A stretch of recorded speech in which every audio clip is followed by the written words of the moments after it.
एक बार देवराज इंद्र ने भगवान की जो प्रसादी माला थी इसका अपमान कर दिया। महर्षि दुर्वासा ने श्राप दे दिया, जो ठाकुर जी के प्रसाद का अपमान करता है उसका राज्य नहीं रहेगा। जब देवता हार गए तो भगवान की आज्ञा से देवों और दैत्यों ने संधि कर ली, समुद्र मंथन करेंगे, अमृत प्रकट होगा, उस अमृत को पीकर हम दोनों अमर हो जाएंगे। मंथन तो कर रहे हैं लेकिन दोनों के मन में एक स्वार्थ है। जब अमृत निकलेगा तो देवता सोचते हैं हम दैत्यों को पीट के छीन ले जाएंगे, और दैत्य सोचते हैं कि इनमें कहां शक्ति, हम छीन लेंगे। और सच्चाई यही है कि आज हम कभी भी किसी के साथ व्यापार करते हैं तो हम अपना स्वार्थ सोचते हैं। किसी के साथ रिश्ते भी बनाते हैं ना तो बहुत प्रैक्टिकल बात है, हम अपना स्वार्थ सोचते हैं। आप नए रिश्ते भी उससे बनाते हैं जिससे, बोलिए, अपना स्वार्थ से होता हो, हाँ या ना। आप समाज में हर उस व्यक्ति से दोस्ती करना चाहते हैं जो काम आए आपके, बोलिए। किसी बड़े व्यक्ति से जब आप मुलाकात करते हैं तो चाहते हैं कि नहीं इसका फोन नंबर मिले, ये मेरे घर में आए, मैं इसके घर जाऊं, धीरे धीरे दोस्ती बड़े काम आएगा।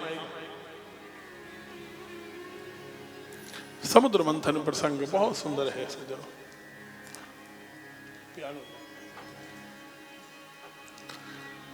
देवता दैत्यों ने समुद्र मंथन किया। भगवान नारायण मंदराचल को उठाकर समुद्र किनारे रखते हैं। वासुकी नाग आकर, रस्सी होती है ना मथाने के लिए, वो कौन बना? वो वासुकी नाग। वासुकी कौन है? भगवान शंकर के गले का नाग।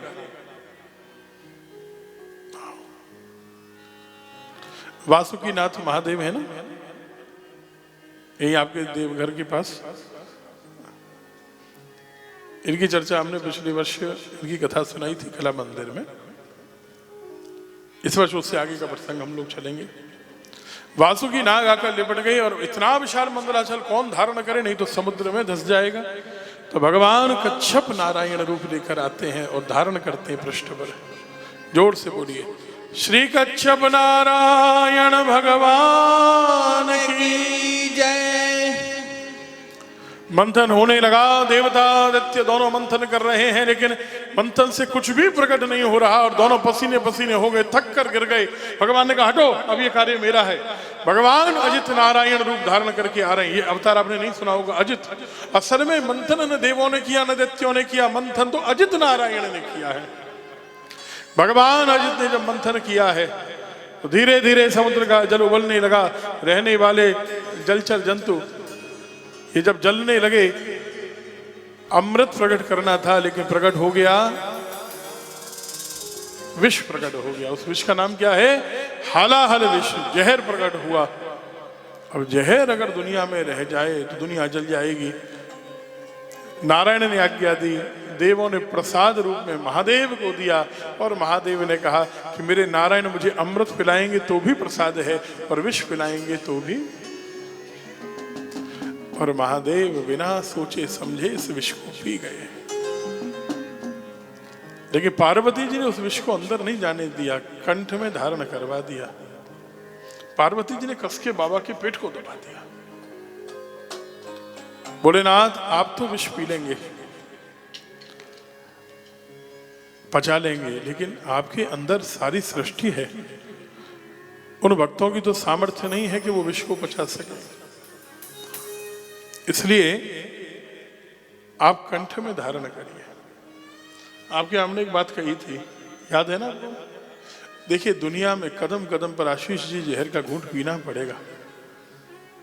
परिवार में भी सहन करना सीखना पड़ेगा और दुनिया में भी रोज सहन करना पड़ेगा। बुरा मत मानना, एक बहुत काम की बात बताते हैं। अगर मानो तो बेटा कुछ कह दे, बहू कुछ कह दे, बेटी कुछ कह दे, माता पिता कुछ कह दे, थोड़ी देर चुप हो जाओ। ज्यादा देर नहीं, आधा घंटे सहन कर लो। ऐसा दुनिया में शायद ही कोई व्यक्ति होगा जिसे बाद में बुरा ना लगे कि मैंने गलत कहा। शायद ही। देखो, बुरे से बुरे को वो माने या नहीं माने उसको पता तो रहता है कि मैंने गलत कर दिया। आप बोलते हैं ना तो वो अपनी गलती मानने को तैयार नहीं है, हाथ दीजिए। और आप चुप रह जाते हैं, उसको गिल्ट फील होगा, उससे गलती हो गई। वो खुद आएगा आपके पास, कोई बात नहीं, थोड़ा ध्यान मत दिया करो। मुझे कभी कभी गुस्सा आ जाता है, मुझे आवेश आ जाता है, मेरे तुम 10 मिनट मुझे उत्तर मत दिया करो, बस मुझसे गलती हो गई भाई, ऐसा नहीं। संबंध बनाए रखो, बड़ी पूंजी है संबंध। तोड़ने में कितनी देर लगती है और बनाने में पूरा युग लग जाता है। तो क्या करें, कोई अपमान करे हमारा, वो जहर है। सोच कर गए थे हमारा सम्मान होगा, हमें अमृत मिलेगा, लेकिन मिला विष पीने को। तो अंदर मत रखिए। अगर विष को अंदर रखा तो जलोगे। कौन जलेगा? आप ही जलोगे। अगर बात इसने मुझसे ऐसे कहा, गोविंद जी ने मुझसे ऐसे कहा, अगर मन में ये बात बैठ गई तो कौन परेशान रहेगा? बोलो। आप बुरा मत मानिए, आप जितने लोग बैठे हैं सबको 20 साल 25 साल 50 साल पुरानी बातें याद है। उस व्यक्ति ने मुझसे ऐसा कहा था एक बार। बोलो याद है कि नहीं?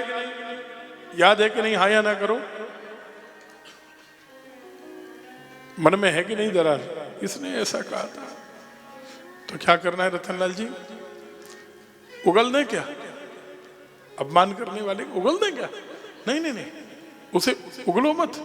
वो बुरा कह रहा है, आप क्यों बुरे कह रहे हो? वो बुरा बन रहा है, आप क्यों बुरे बन रहे हो?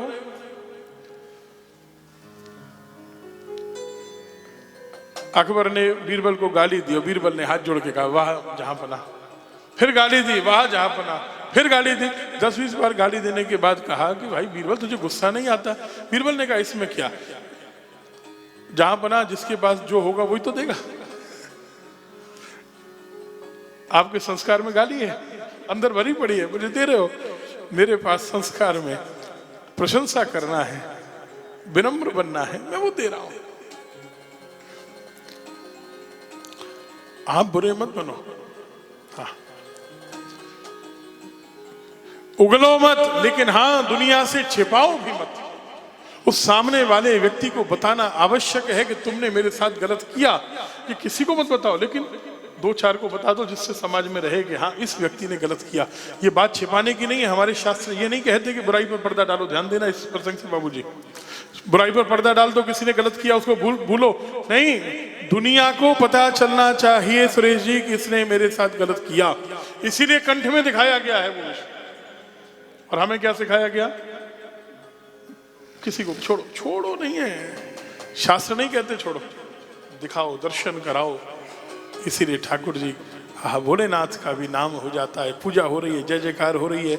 श्री नीलकंठ महादेव की जय।